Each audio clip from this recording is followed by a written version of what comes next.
যুদ্ধ শুধু শত্রুকেই দুর্বল করে না, কখনো কখনো শূন্য করে দেয় নিজের শক্তিকেও। আর তাই এবার শুধু মাঠে নয়, প্রভাব পড়েছে অস্ত্র ভাণ্ডারেও। ইরানকে ঘিরে চলমান সংঘাতের মাঝেই এবার সামনে এসেছে এমন এক তথ্য যা নিয়ে উদ্বেগ বাড়ছে ওয়াশিংটনে। দীর্ঘ সংঘাতে এবার চাপে পড়েছে যুক্তরাষ্ট্রের সামরিক মজুদ, এমনই দাবি এসছে সামনে। ইরানের সঙ্গে চলমান সংঘাতের প্রভাবে যুক্তরাষ্ট্রের বিশ্বব্যাপী অস্ত্র ভাণ্ডারের একটি বড় অংশ কমে গেছে, এমনই তথ্য জানিয়েছে প্রভাবশালী মার্কিন সংবাদ মাধ্যম দ্য নিউ ইয়র্ক টাইমস। প্রতিবেদনে বলা হয়, উদ্বুদ্ধ পরিস্থিতিতে যুক্তরাষ্ট্রের প্রতিরক্ষা দপ্তর পেন্টাগন এশিয়া ও ইউরোপীয় কমান্ড থেকে সামরিক সরঞ্জাম সরিয়ে মধ্যপ্রাচ্যে পাঠাতে বাধ্য হচ্ছে। সংবাদ মাধ্যম মিডল ইস্ট আইয়ের প্রতিবেদনেও প্রকাশ পেয়েছে এই তথ্য।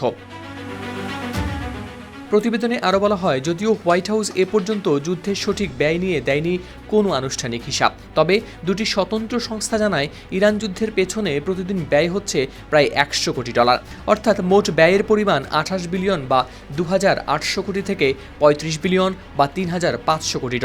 এমনকি যুক্তরাষ্ট্রের কিছু গুরুত্বপূর্ণ অস্ত্রের মজুদও কমে আসছে। এর মধ্যে রয়েছে নির্ভুল নিশানায় আঘাত হানতে সক্ষম প্রিসিশন স্ট্রাইক মিসাইল, ভূমি থেকে উৎক্ষেপণযোগ্য ATACMS ক্ষেপণাস্ত্র এবং প্যাট্রিয়ট ইন্টারসেপ্টর মিসাইল। সব মিলিয়ে যুদ্ধ যত দীর্ঘ হচ্ছে ততই বাড়ছে চাপ। অর্থনৈতিক ও সামরিক দুই দিকেই ক্রমশ দুর্বল হয়ে পড়ছে যুক্তরাষ্ট্র। হাওলাদার শামীম, RTV।